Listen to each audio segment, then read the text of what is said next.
6:30 p.m. here in Accra, Ghana. Good evening, welcome to News Tonight here on GHOne Television. We are live from our studios at the Platinum Place in Northridge here in Accra. Here's what to expect in the next hour. Minister of State in charge of Government Communications confident NDC will secure a resounding victory in Akwatia to honor the late Director of Elections and IT, Dr. Edward Omanibwama. In his memory, we will carry out the plans as he laid out and we'll build upon it. We will add more impetus to it and ensure that we fine-tune it to deliver victory for us in Akwatia. So that also on the bulletin this evening, NPP flag bearer hopeful Dr. Bride Champon denies allegations of resorting to tribal politics against former Vice President Dr. Mahmoud Bawumia. It cannot be that if we are frank with ourselves internally, I have not made any tribal comments of any nature. Exam invigilator at the Forces Senior High School under investigations after being caught with his mobile phone in the Basic Education Certificate Examination Hall. In business, African Continental Free Trade Area set to host the largest forum and festival on tourism, creative and cultural industries in Ghana.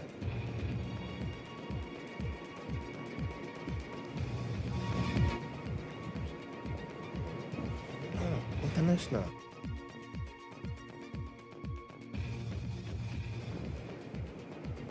Well, we've got the details of these and more coming up shortly. Stay with us.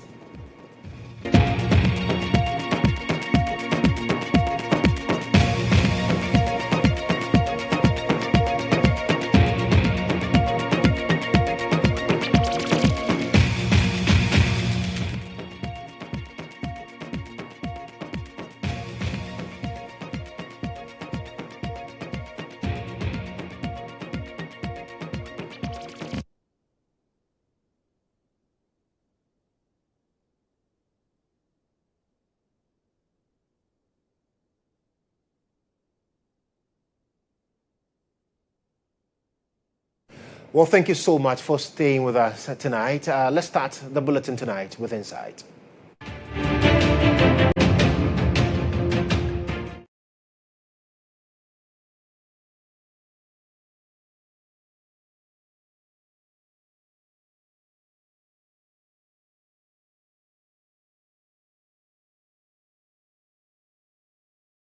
Well, tonight, Minister of State in charge of Government Communications, Felix Kwachiofosu, has expressed confidence that the National Democratic Congress will secure a resounding victory in the upcoming Akwatia by-election. He noted that the party is determined to honor the late Dr. Edward Omanibwama, former Defense Minister and the NDC's Director of Elections and IT, who before his passing spearheaded strategies aimed at strengthening the NDC's electoral gains despite its 2/3 majority in Parliament. Speaking to the media ahead of the Africa-Singapore Business Forum, Kwachiofosu stressed the NDC's strong anticipation of reclaiming the seat from the NPP. We all miss Dr. Omanibwama. Indeed, we do know that before he passed, rather unceremoniously and so tragically, he had begun to lay down the blockworks for resounding victory in Akwatia. So in his memory, we will carry out the plans as he laid out and we'll build upon it. We will add more impetus to it and ensure that we fine-tune it to deliver victory for us in Akwatia so that the same benefits that all constituencies that are being properly represented in Parliament are derived will be derived by the people of Akwatia. So we are confident of victory.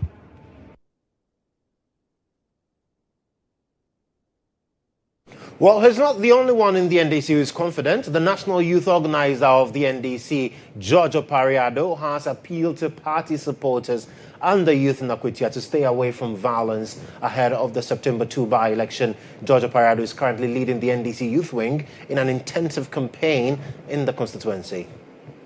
The Akwatia by-election will see Solomon Kwame Asumedu of the MPP, Bernard Bediako Bedo of the NDC, and Owusu Patrick of the LPG battle for the seat. NDC National Youth Organizer, who doubles as Minister for Youth Development and Empowerment, George Opariado, led the youth wing of the party in an intensive campaign. Addressing the media, he stated that the NDC is a law-abiding political party and will not indulge in any acts that will destabilize the country. He, however, urged supporters to refrain from violence. If you know the history of Akwatia, you will know that one particular party is notoriously known for always unleashing violence, and it's the NPP. The NDC is a law-abiding political party. We will not indulge in any acts that will destabilize this country. We are the midwives of Ghana's democracy. We hold it very dear. So whatever we have to do to make sure that we safeguard that democracy, we will do. We have told our supporters to refrain from doing anything that will lead to violence in this election. But I want to assure our brothers on the other side that we will not countenance any violence from anybody. Eastern Regional Minister Kodjo Awati says security personnel are on top of the situation and will ensure a peaceful election. Everything is set. Security persons are all around the town, especially in Akwatia. They have created security checkpoints prepared for the election. We just want to assure the people of Akwatia that the grounds are checked and there's nothing that is going to happen. The security people are also prepared and there's not going to be any chaos. Meanwhile, Erasmus Ali Kuni, a contender in the NDC primaries, expressed confidence that with unity and hard work, the party can reclaim the Akwatia seat. One company we need Asanka camp, any Kuyu camp. They say any Bernard camp, one camp, no so near NDC.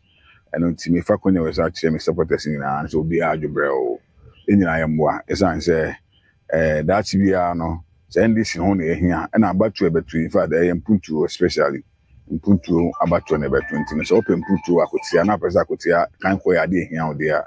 With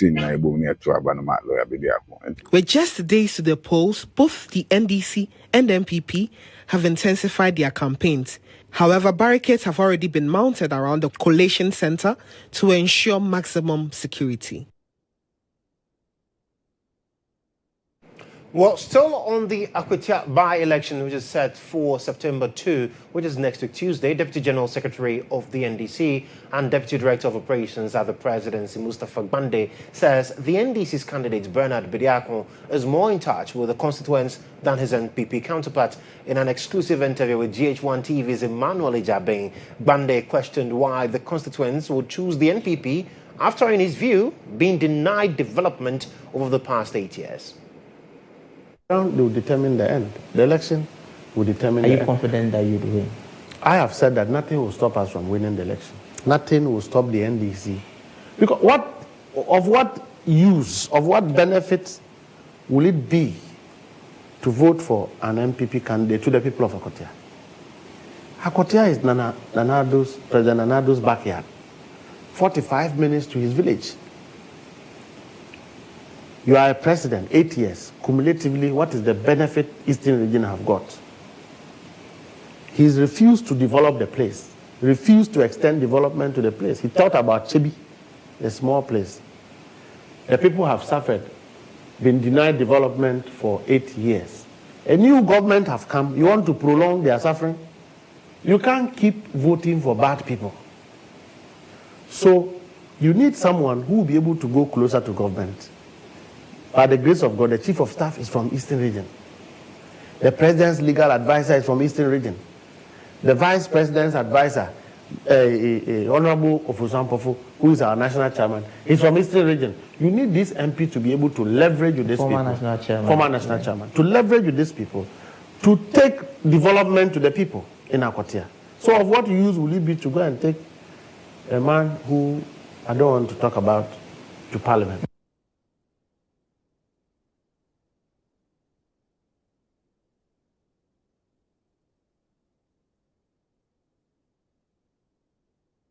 Right, so that's the NDC camp, quite upbeat about their chances in Akwatia. Now, we'll be getting to the phone line shortly to get to speak to the New Patriotic Party because they've also beefed up campaigning in the area. You recall that a few weeks ago, we saw the General Secretary of the party also leading a delegation there. And even amidst the rain in that area, they were also campaigning heavily for the NPP's candidate, seeking to ensure that the NPP is able to maintain the seat in honor of the man Ernest Diakumi, who suddenly we lost to death over this particular development. Now, he was Member of Parliament for the area prior to his demise, and so the NPP believes that winning this election would be in his honor. Let's get on the phone lines now, speak to Haruna Mohammed. He's Deputy General Secretary of the NPP. Haruna, thank you so much for joining us. So, really, where are we in terms of the NPP's preparation for the Akwatia by-election?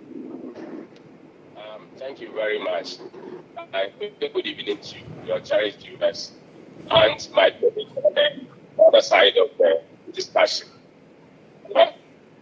We are very much prepared for the elections on 2nd of September. We have duly selected our candidate based on the constitution of the New Patriotic Party. We have also duly filed our nomination to the Electoral Commission based on the laws of the land.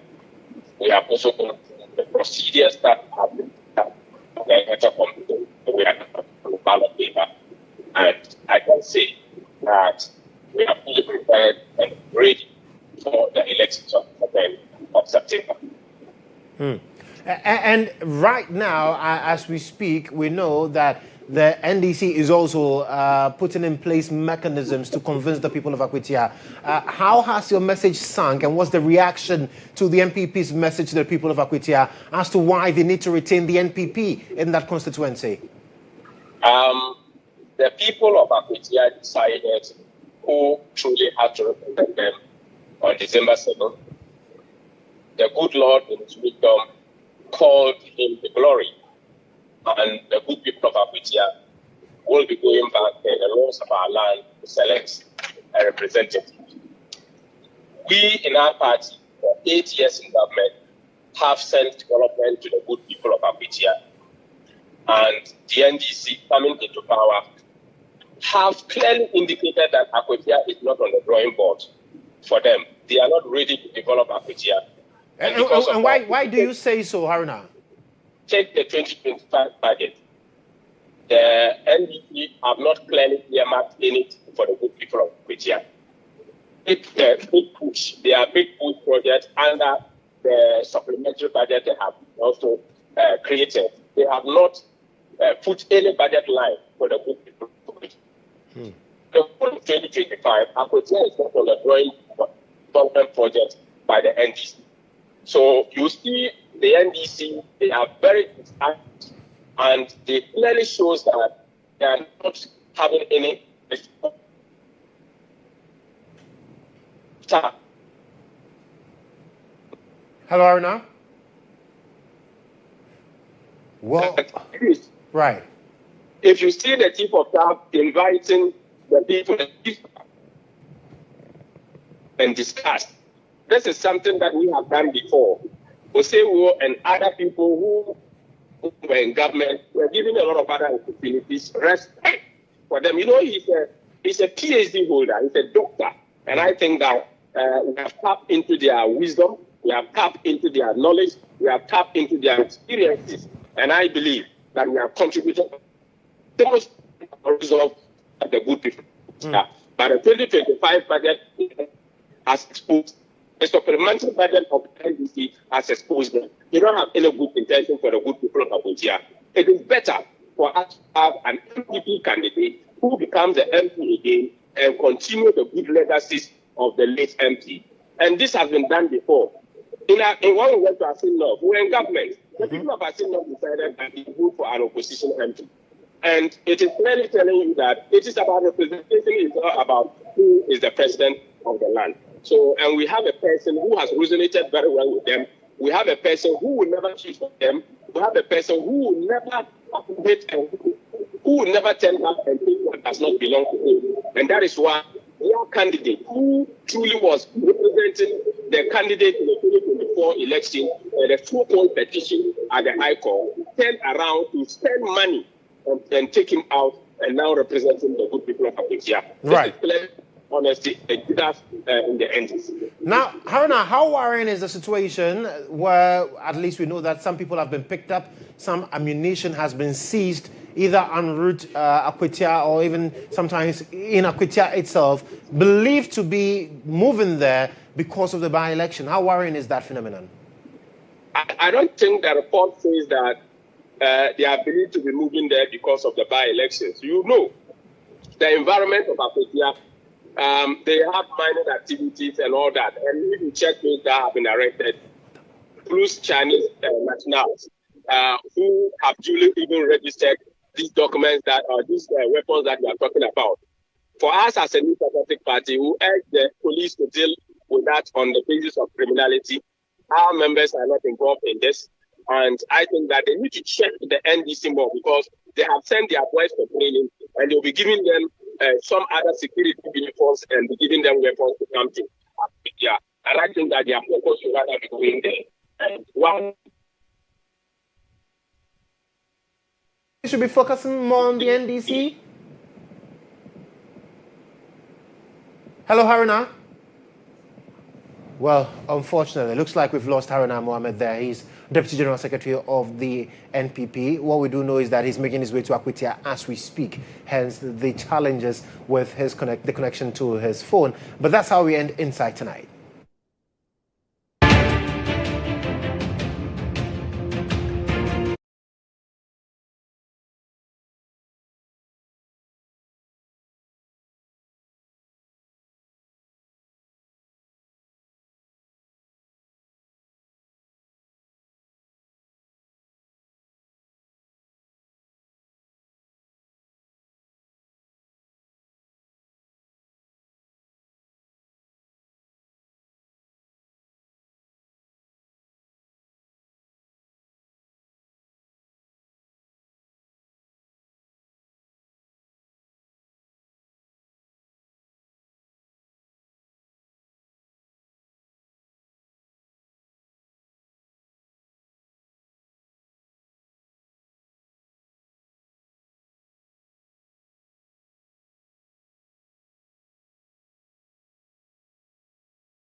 Well, thank you so much for staying on with us here on News Tonight. Let me take you up north, where the death toll in the renewed land disputes in the Solatuna Kalbat district of the Savannah region has climbed to 10 so far, including destruction to a house belonging to a relative of the MP for the area. The clash, which erupted over the weekend, has raised fresh concerns over the region's fragile security situation.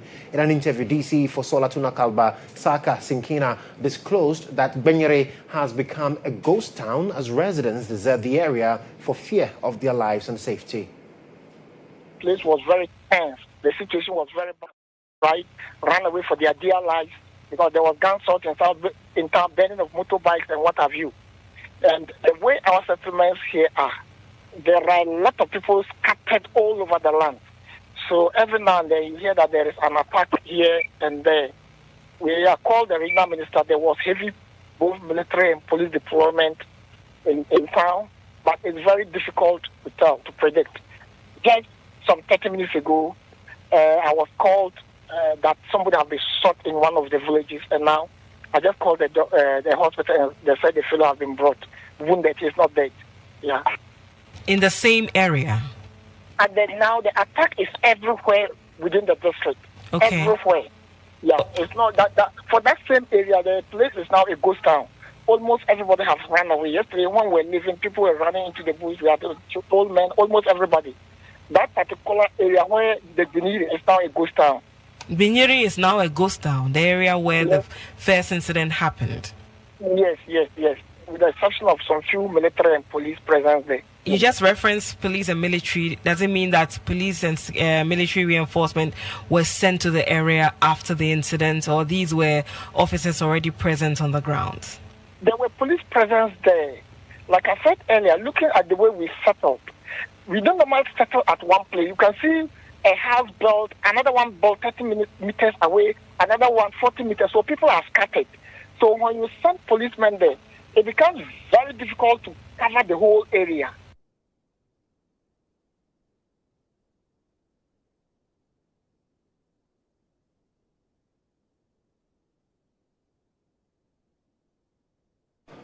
Well, farmers and communities living along the White Volta Basin are racing against time to protect their crops and farmlands as authorities in Burkina Faso begin the annual spillage of the Bagre and Kompianga dams.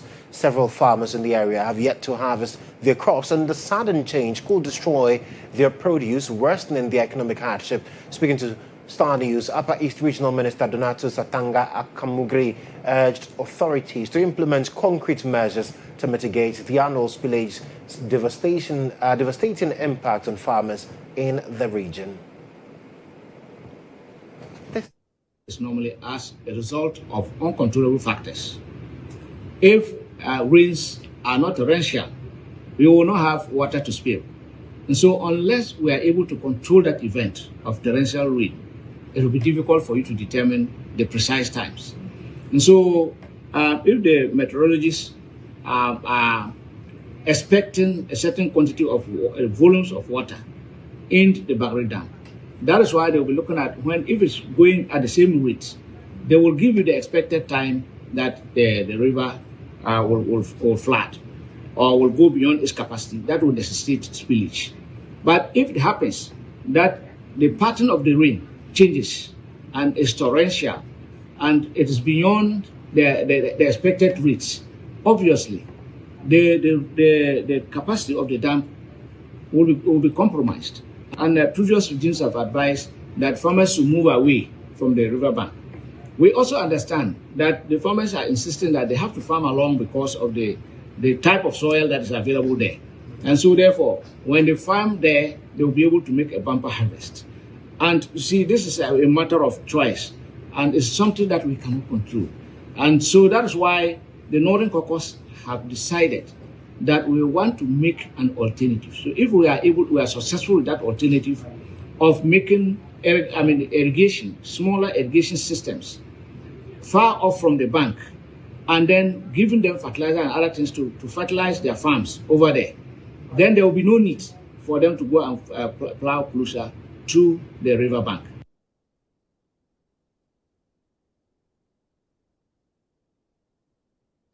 Well, let's speak to our man on the grounds, Kasim Idrisu Atongo, on this particular development, get to understand exactly how people there are reacting to this. Thank you so much for joining us. So really, what is the concerns of farmers and those living in areas to be affected by the spillage?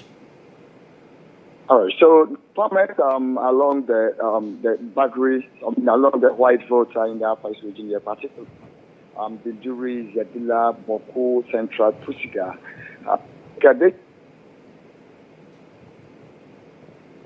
Hello, Kasim. Yes, I can hear you. Yes, we lost you briefly there. So saying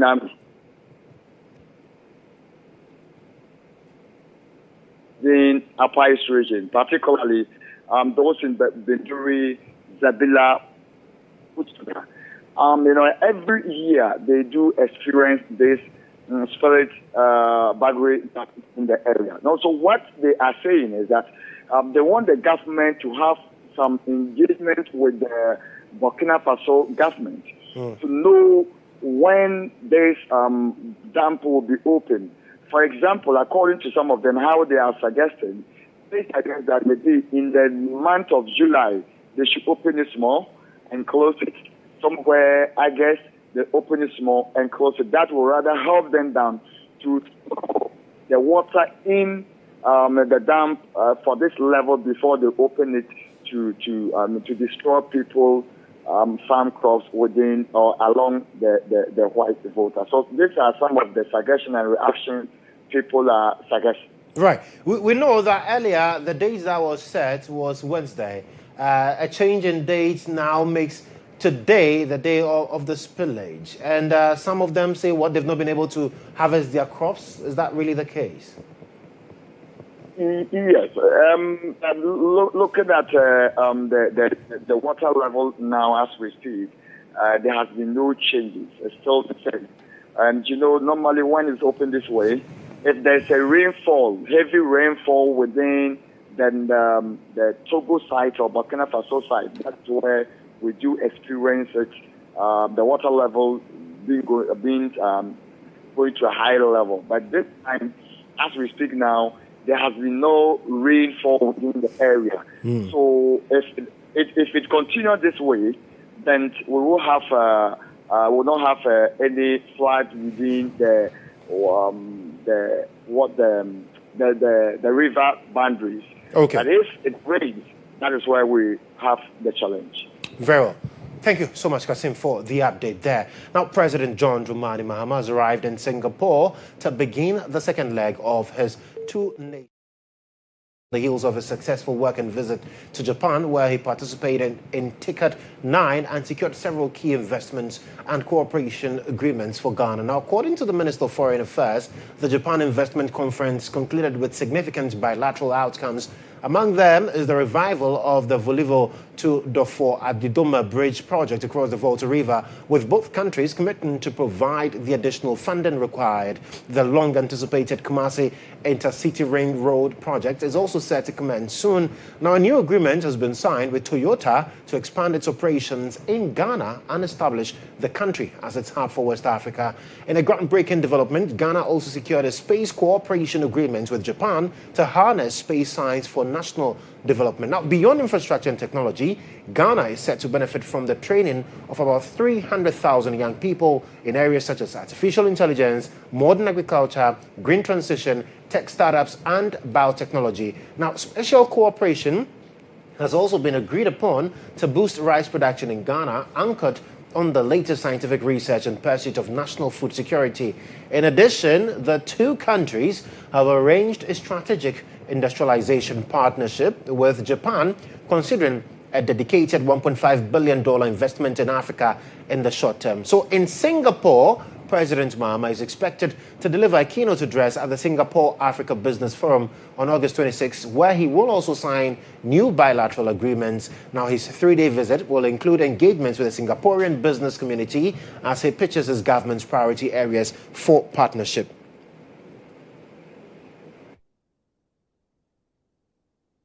Well, let's get on Zoom now and speak to journalist Fred Duho, who is with President John Dramani Mahama in Singapore, to tell us more on this particular trip. Fred, thank you so much for joining us. So what more are we to expect from John Mahama's trip in Singapore? Well, thank you very much for having me. If you can hear me clearly, the time here is 3 a.m. Singapore time, and the president actually arrived around 4 p.m. Earlier in the day. So far, he's been accompanied by the Minister for Trade and Industry, the Foreign Affairs Minister, the Minister in charge of Government Communication, Felix Kwachio, together with other heads of state agencies like GIPC, and the Minister for Roads is also here. So the president is expected to today in Singapore time at 9 a.m. deliver a keynote address to the business community at the Africa Singapore Business Forum. And at this particular meeting, it is expected that it's going to court the interest of the Singaporean businesses so they can equally extend their investment portfolio to the West African sub-region. He's not only seeking to basically fight for the interests of Ghana, though he's the president for Ghana. They equally try to project Africa as a continent, as a larger market in the world where they believe a number of Asian countries can turn their attention in recent times, taking into account the fact that other countries have started imposing tariff on a number of African countries. So basically, the president is looking to some fruitful engagement here in Singapore, and the 3-day engagement will also lead to the signing of some bilateral agreements that will kneel to the benefits of Ghana. Well, it looks like quite a lot on the president's table, but we'll leave you to keep monitoring events for us, and hopefully we can have some further conversations when the day starts. But thank you so much, Fred, for speaking with us. That's Fred Duho. He's in Singapore with President John Dramani Mahama on his trip there. But away from that, let's come to Ghana and talk politics, because the New Patriotic Party flag bearer hopeful Dr. Bryony Champong has denied allegations of resorting to tribal politics against former Vice President Dr. Mahmoudou Bawumia. The Member of Parliament for Abetifi, Dr. Champong, said his comments were to pinpoint the NPP's challenges in the 2024 presidential elections, the party's own problems and those of its candidate. According to Bryony Champong, the party and its candidate faced issues that ultimately affected the party's performance. Now, he made these remarks at a meeting with his supporters. Which tribal bigotry I do not know anything about. Facts are sacred, comments are free. If I meet with senior party officers or party officials across board, we should be able to have a frank indoor conversation. Some things we should be able to talk about amongst ourselves. It will not go out. And when we go out, we agree on what we present to the general public. It cannot be that if we are frank with ourselves internally, it is misconstrued as something else.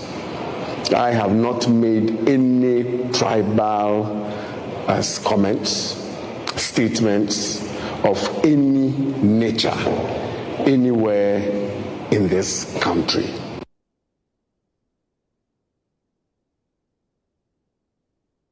So while the NPP is battling with its internal issues, the NDC is mocking the ongoing race to elect a flag bearer for the NPP ahead of the 2028 general elections, describing it as a competition between who did worse and who did less. Now, Deputy General Secretary of the NDC and Deputy Director of Operations at the Presidency, Mustafa Gbande, said all aspirants who have so far picked nomination forms lack credibility and were direct contributors to Ghana's current economic challenges, adding that the contest will be fraught with much more internal wranglings. Recycle plant of the same group of people who came together to fleece this country and to perpetuate fraud, schemes, Ponzi schemes. They are the same people. It's just a competition of who did worse and who did less. That is who will emerge.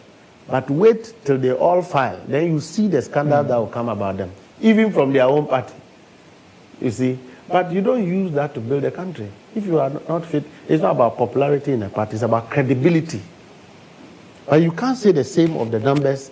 I mean, the MPP have clearly lost some focus. I think that they need to rebrand and need to rebuild capacity.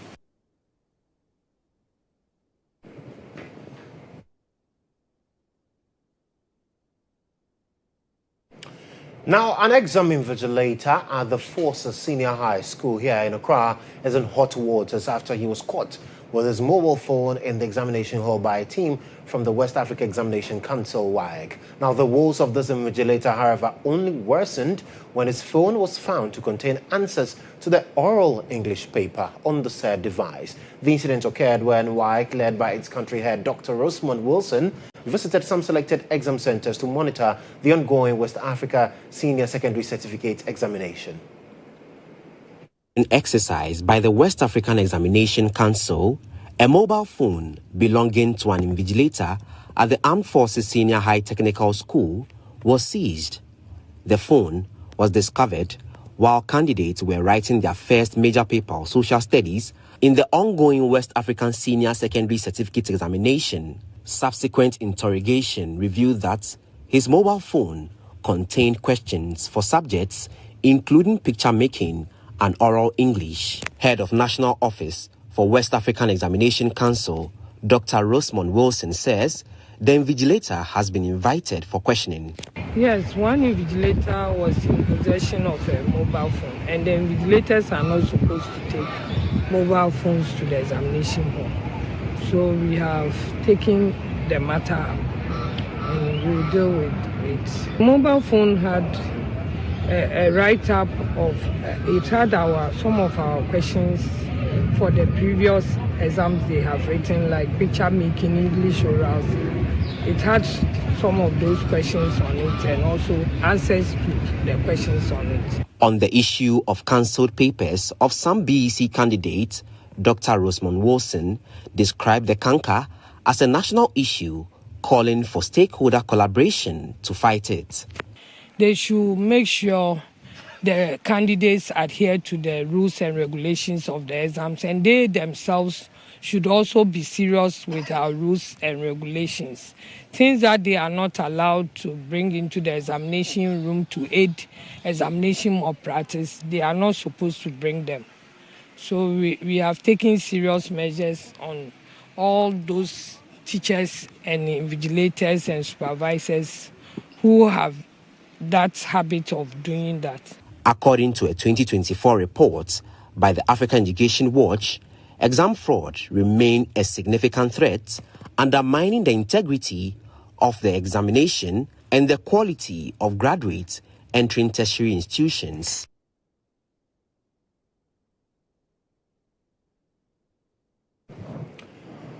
Well, away from education, let's talk road safety because 8 people die on Ghana's roads every day, a staggering toll that continues to cripple families and the economy. Now, the National Road Safety Authority is warning that without stricter measures in the issuance of driving licenses, the carnage will only worsen. Speaking at the launch of the 2024 Annual Road Safety Status Report for Accra and Kumasi, Director General Ibrahim Amaleba described the situation as devastating to the nation's economic development.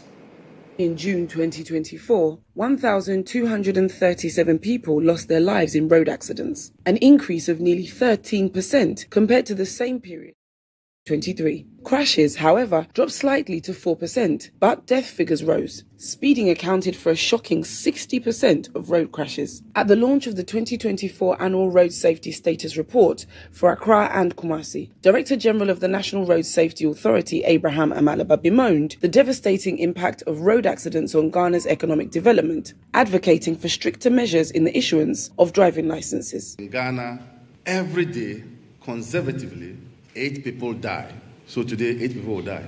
Agencies such as the DVLA should be strict in issuing licenses as well as road safety stickers. Coordinating Director of the Accra Metropolitan Assembly, Douglas Anafo, stressed the role of AMA in prioritising safety, citing ongoing campaigns to clear streets of obstructions and improve visibility for both drivers and pedestrians. The Accra Metropolitan Assembly prioritizes pedestrian safety. This is why I am leading the campaign to clear our pavements of hawkers to safeguard the pedestrians. As part of efforts to restore order and enhance pedestrian safety, the AMA has reintroduced the red line policy to regulate trading on designated pavements across the metropolis. This policy was inspired by the need for equity, fairness, and a personal commitment to responsible leadership. Mayor of Kumasi, Richard Ofoe-Boedi, also called for intensified law enforcement, particularly on weekends, to reduce fatalities and regulate the operations of tricycles in the metropolis. Looking at is how do we put in place laws that would regulate the usage of tricycles within our metropolis, and then how do we put up measures to make sure that we'll minimize fatalities of our weekends. It comes about as a result of the fact that during weekends there are not enough police people deployed on the roads. Touching on the findings of the report, Rebecca Bevinger, public health lead at Bloomberg Philanthropies, underscored the urgent need to intensify speed management using structured data to target high-risk roads. There are about 3,000 deaths that occur in Ghana every year that's reported, and that is an underestimate. So what we're trying to do is first strengthen the data as well as target the high-risk roads to reduce the fatalities on those high-risk roads. With fatalities rising, despite a slight drop in overall crashes, stakeholders say Ghana's road safety challenge demands urgent and coordinated action, from stricter licensing to speed management and stronger enforcement. Well, you're still watching News Tonight here on GHOne Television with me, Joshua Kodjo Mensah. Let's shift focus and do some business. The Business Brief is brought to you by CompuGhana, passion for technology.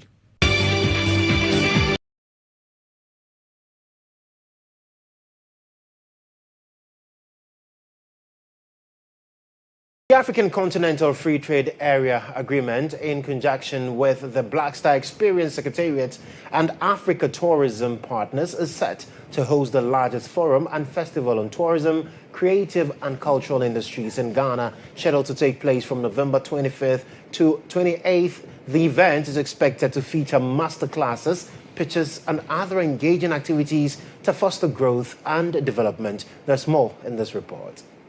The forum and festival aim to strengthen the African integration agenda by harmonizing policies, removing barriers that hinder intra-African trade through creative industries, building capacity, facilitating investment, and celebrating the continent's rich cultural diversity.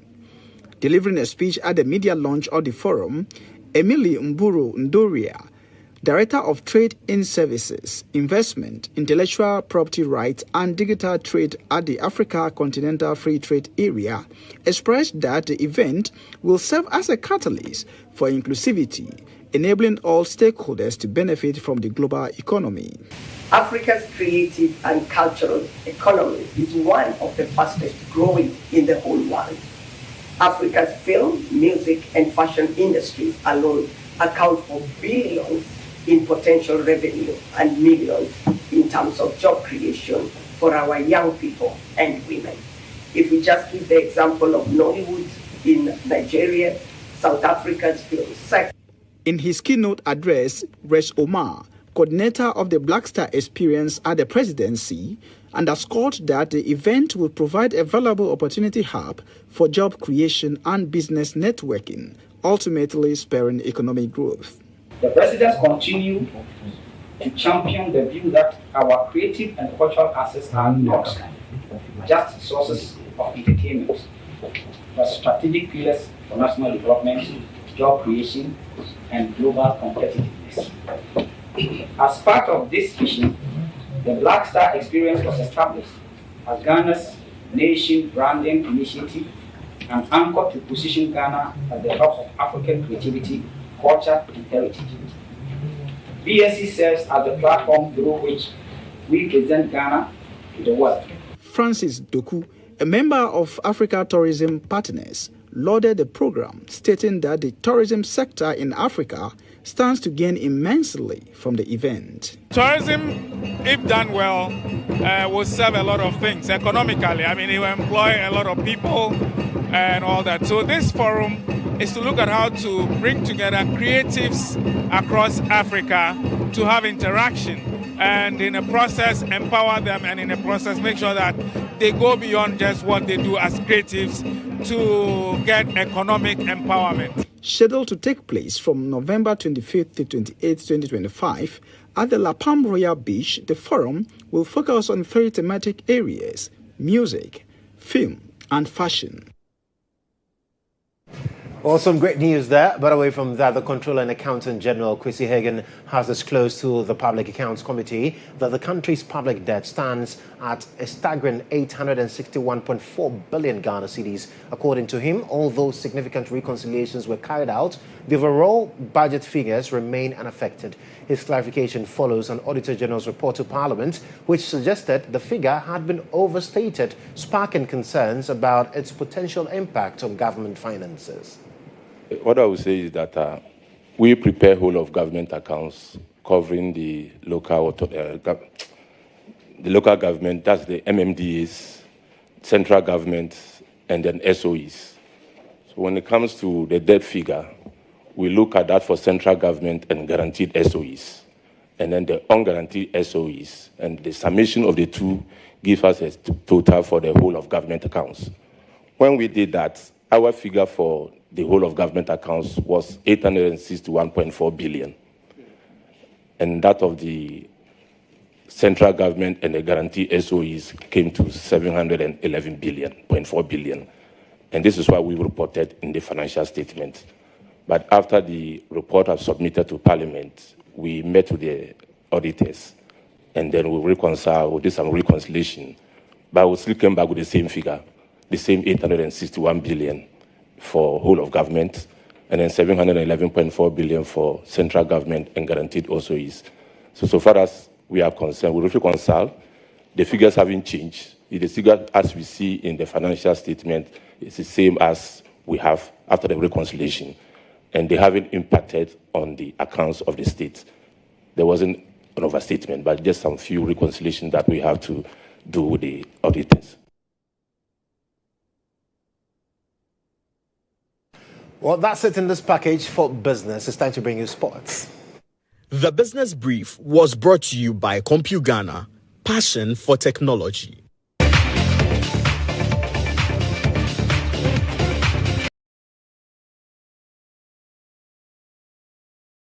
Into sports, where police were given a reality check in Yamoussoukro yesterday as the CAF Women's Champions League Wafo Zone B qualifying campaign got off to a stuttering start with a defeat to Nigerian side Bayelsa Queens. The Ghanaian Women's Premier League champions were undone by early nerves and a big game experience of the Nigerian opponents, who had boosted their ranks with proven continental campaigners and players. The defeat has left coach for the side, Yusuf Basigi, with plenty to ponder ahead of a crucial week for the police ladies side. The match between Nigeria and Ghana is always a final match, irrespective of. We'll go to the drawing board and then we discuss it, and from there we continue to make amends. We are going to continue from where we ended, and then we move on, because getting to the latter part of the game, I think we raised up the standard. And our subsequent matches, that is where we are going to start from, and then we move on. That is Coach Yusuf Basigi, the coach of the police ladies side, ongoing championship for our girls. Wishing them the best in the subsequent matches. Now, former Black Stars player Yusuf Alakan Chepsa has urged handlers for the teams that played in the top 4 organized by Galka to take good care of the players that played in the competition of the championship. Speaking on the game on GHOneTV, Chepsa expressed optimism over the quality of football expected for the upcoming Ghana Premier League season on the back of the games we witnessed in the Galka top 4 played over the weekend. But like I said, even House of Folk, seeing them throughout this tournament, they're not a bad side. They have quite a strong team, which needs to be taken very good care of. Trust me, if all those participating clubs, all the 4 clubs. I'm not talking about only Has and Kotoko. Sure. All those who participated in this top 4 have exhibited a lot of talent, a lot of brilliant play over there, and we need to make sure that the technical handlers keep this team together. I mean, the rate at which we change players is not helping to build a team. You know, you don't build a team over a week or 2 weeks or a month. It takes time. So once in a while, there should be 1 or 2 changes there, but mass changes will not help. So I urge all of them, especially House of Folk and Asante Kotoko, to make sure they keep these teams together. Take good care of them. Trust me, we'll see very good football, because BBN Gold Stars, Heart of Lions, and House of Folk, Asante Kotoko, they all exhibited very good football. And if the pitches are good, we'll enjoy our football. And that's it for sports.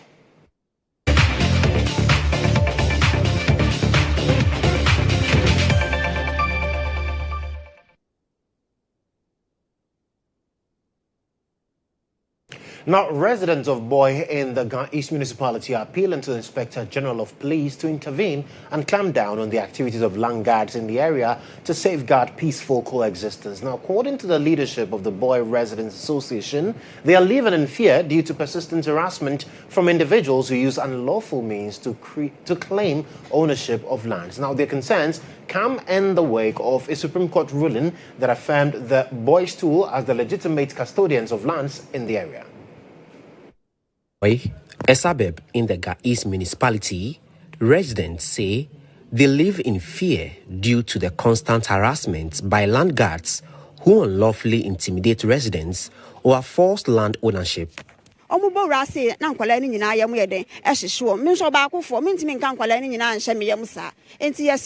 time war ye neighbor baako ne second wa ha I was say to American cover first aid box when ma ye yam hye me de me madam na menya pressure. We are here when they came then written on the walls again that you should remove by 21st. So again, we went to the police station the following day and then make a report. Then the police told us that yes, they were there to seek our support.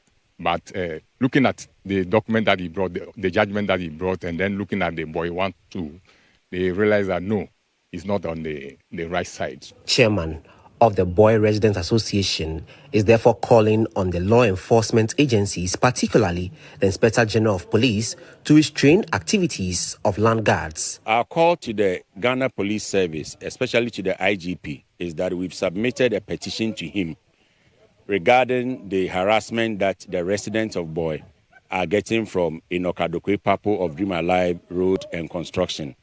And we want the IGP's intervention as quickly as possible to forestall any possibility of a chaos within our community. He further urged government through the Lands Commission and the Ghanese Municipal Assembly to act immediately to forestall threats of demolition exercise of building belonging to residents. We also have submitted a petition to the Municipal Chief Executive, Honorable Edmond Agbo, who his office has issued a demolition permit to Inokadokwe Papo, which meant that any moment from the time he obtained that, he can come to the community and demolish our properties. We've submitted a petition to him and we have asked him to order the immediate withdrawal of that demolition permit. We are further calling on the Minister for Lands and Natural Resources, asking him to also get his Lands Commission people to intervene. We don't want any chaos within the Boy community. Residents insist that only decisive action from the police and relevant state institutions will restore peace and protect their investments as they continue to hold on to the Supreme Court ruling affirming the Boys' Tools authority over the land.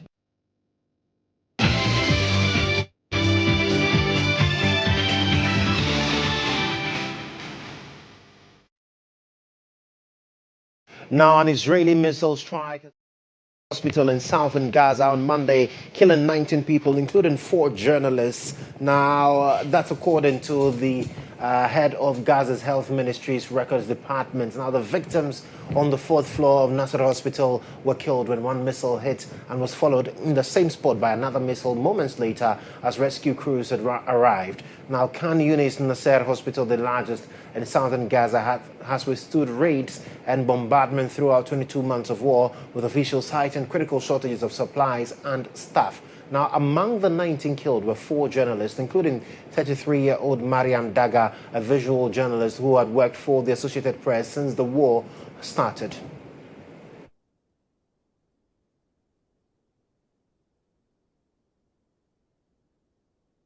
Well, that's it in this package of the news. There's more news for you at starfm.com.gh.